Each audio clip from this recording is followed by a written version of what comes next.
Wih, bos saudara, lu pernah tidak ada di keadaan lu dianggap tidak ada?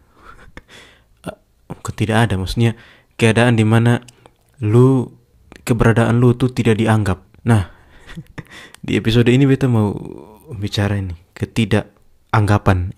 Kayaknya bukan dalam di kamus besar bahasa Indonesia tidak ada itu ketidakanggapan.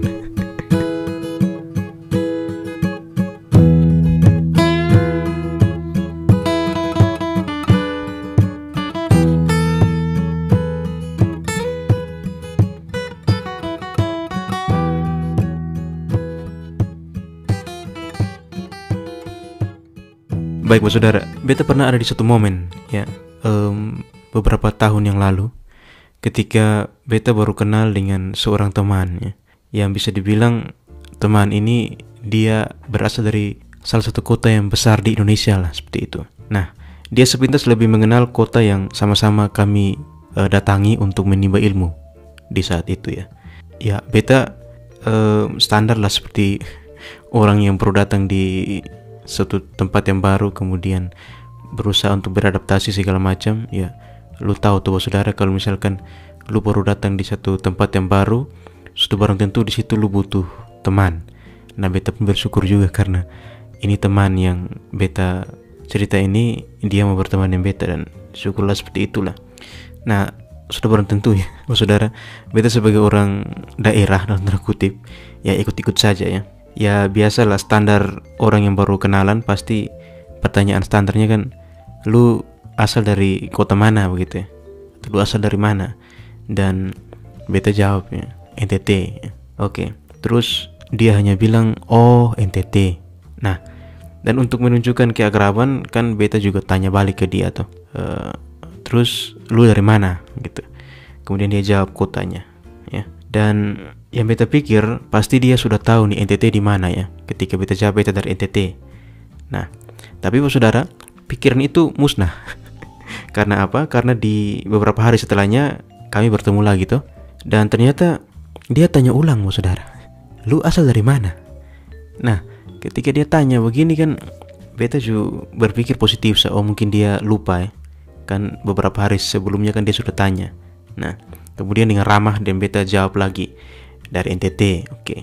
Dan kali ini dia tidak bilang oh NTT lagi, tapi dia pun ada pertanyaan susulan. Kalian itu yang K-nya kecil itu kan? Maksud dia NTT itu kalau kita lihat di peta Indonesia yang K-nya kecil. Ya, kalau dulu kita SD itu kan, kalau K besar itu Sulawesi, K kecil itu apa gitu ya. Dan teman saya ini ya, dia pikir bahwa NTT itu yang K kecil itu. Nah, beta hanya bisa terdiam waktu itu, saudara, sambil memikirkan cara untuk menjelaskan agar anak kota ini bisa tahu di mana letak NTT. Kemudian beta jelaskan lanjut, bukan kami itu yang satu pulau dengan Timor Leste. Nah, di situ baru dia agak paham ya. Atau mungkin dia juga belum paham atau apa ya, beta tidak pusing juga. Intinya beta sudah berusaha untuk menjelaskan. Nah, saudara, kayaknya banyak yang di luar NTT yang mungkin tidak tahu NTT itu di mana. Ya mungkin yang dengar podcast ini pun masih bertanya-tanya, NTT itu di mana ya? Ya syukurlah ada Labuan Bajo ya, yang menjadi super premium. Wow. Sehingga banyak yang tahu NTT. Tapi sabar, saudara, karena ada juga yang bilang Labuan Bajo itu di NTB. Ya, beta baru bakal dengar ada teman-teman atau yang inilah yang mereka bilang, woi, Labuan Bajo itu kan di NTB karena lebih dekat ke NTB, jadi bukan NTT. Beta dalam hati, woi, NTT, lu kasihan sekali. Ya, jadi itu ya, saudara. Jadi di momen itulah beta anggap bahwa kadang kita tuh pernah ada di posisi tidak dianggap atau ketidakanggapan itu ya, muncul gitu. Padahal kan kalau kita mau jujur ya, bahkan ada dulu satu teman saya dari Maumere itu, dia sempat dengan nada yang tinggi dia bilang, "Woi, kalian punya tarian daerah saja kami tahu, kalian punya apa? Ibu kota, kalian punya daerah-daerah segala macam kami tahu. Masa kalian letak provinsi kami pun saja kalian tidak tahu? Ya saudara, itu teman dari Maumere pernah bilang seperti itu.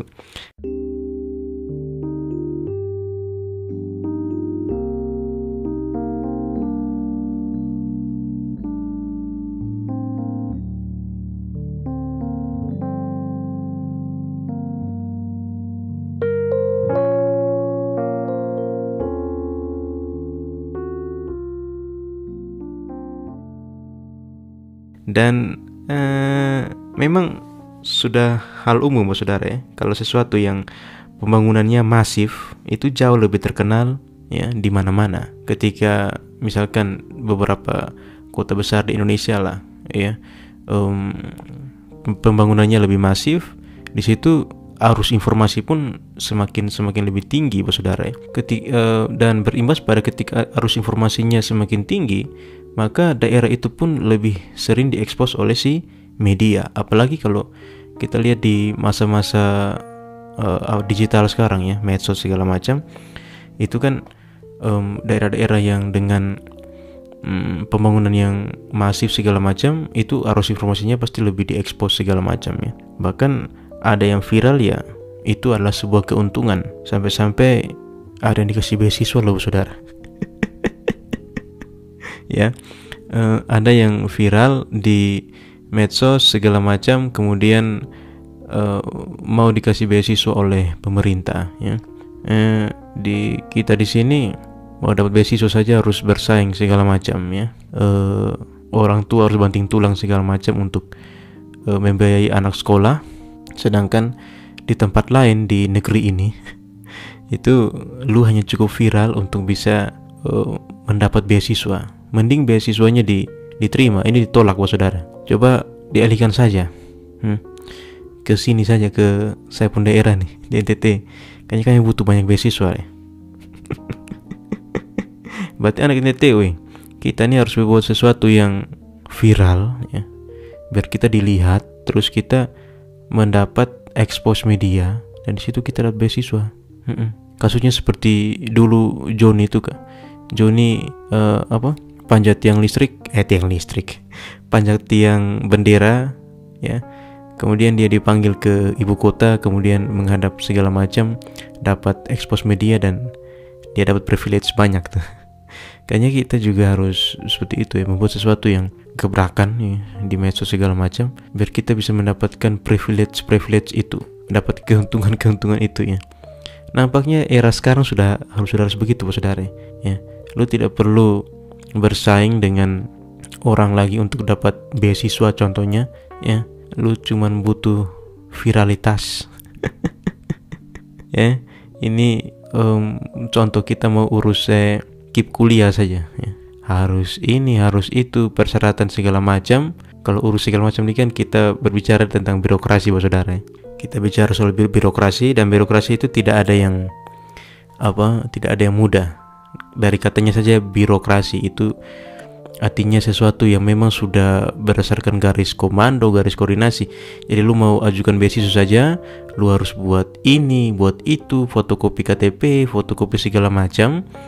Dan ya beta heran juga kenapa sampai saat ini masih fotokopi KTP. Katanya dulu waktu tahun berapa beta buat KTP elektronik tuh, 2012, 2011, katanya itu sudah terintegrasi, jadi tidak perlu fotokopi lagi. Sampai sekarang masih fotokopi ya saudara.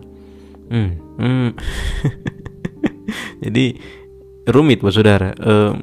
Kadang ya sebagai anak dari daerah ya, kadang kita pun bukan tidak sanggup untuk mendapat beasiswa, tapi karena birokrasinya sangat rumit, kita pun malas urus lah ya. Ya, jadi ya ini mari kita buat sesuatu yang viral biar kita dapat banyak privilege.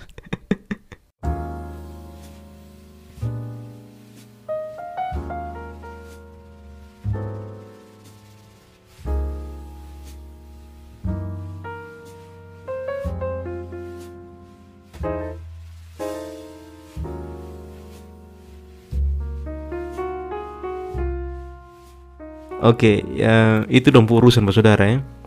Tapi ini yang beta mau bilang, Katong ini memang tidak dianggap ya. Ketidakanggapan itu ada.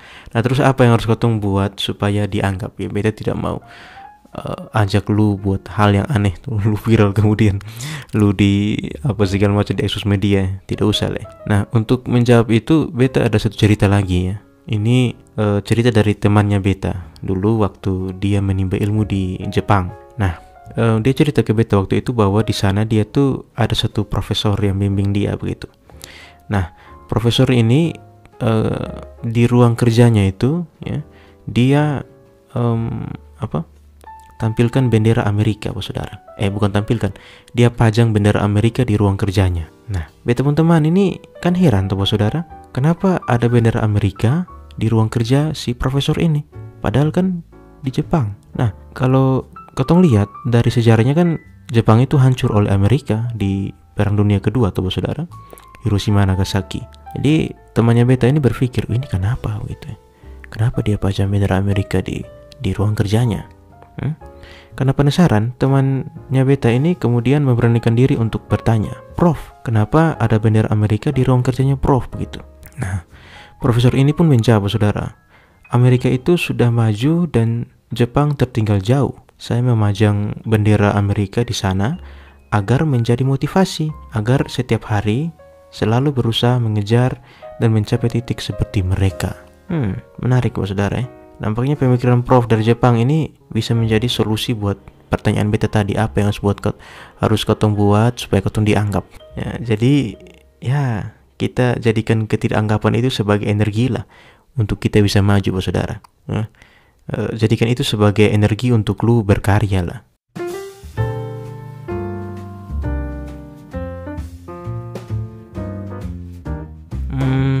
Beta juga perlu sebutkan ada dua orang penyanyi sih yang bisa dibilang sangat-sangat berprestasi, dan beta bukan bilang mereka tidak dianggap di Indonesia ya, tapi mereka tidak kelihatan di Indonesia, tapi ketika mereka keluar itu mereka berprestasi dan luar biasa membanggakan Indonesia. Nicky dan Rich Brian tuh kah? Kemarin kan di ekspos media besar-besaran tuh ketika mereka tampil di Coachella ya, suatu festival musik yang besar lah untuk musik pop ya. Dan beta ikuti musik, tapi selama beta sebelum mereka si Rich Brian dan Nicky itu masuk di 88 Rising ya, yang di Amerika itu, beta tidak kenal mereka berdua. Tapi ketika lagunya Nicky yang Low Key, kemudian Rich Brian lagunya yang History itu kah, ataupun 88 Rising lagunya yang Midsummer Madness viral beberapa tahun yang lalu itu, beta kaget, oh ini kok dua ini dari Indonesia ya. Dan beta lihat ini bahwa ini menjadi satu motivasi juga sih buat anak-anak muda Indonesia bahwa oke, lu sekarang ini dunia sudah sangat berkembang. Lu tidak perlu banyak effort lagi seperti dulu lu mau sukses. Ya beta bukan bilang kita harus seperti menjadi rapper seperti Rich Brian atau Nicky ya. Kita kan punya ladang masing-masing lah seperti itu ya.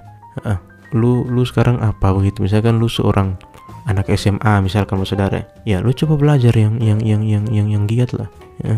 Lu ikut olimpiade di mana-mana, lu bisa membanggakan NTT, ataupun mungkin kalau NTT terlalu kecil, skalanya terlalu kecil, lu bisa membanggakan Indonesia. Dan Indonesia pun bangga ketika ada orang NTT yang bisa membanggakan Indonesia gitu. Dan ketika lu membanggakan NTT, lu pun bisa mengangkat kita punya provinsi ini yang nasibnya lumayan sedih karena tidak dianggap. Mungkin beta yang terlalu baper.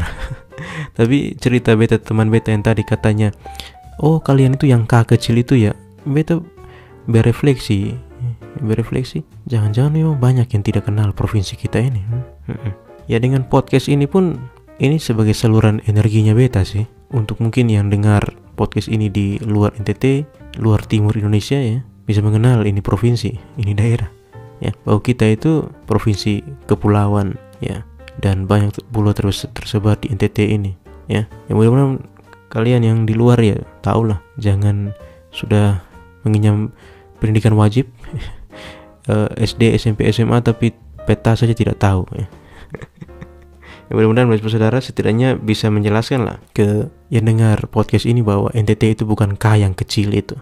Oh, karena saya sebut K yang kecil itu, saya mau salam buat teman-teman di semua teman-teman di Timur Indonesia, cheers, tetap berprestasi dan buat kita semakin dianggap lah. Cheers, saudara.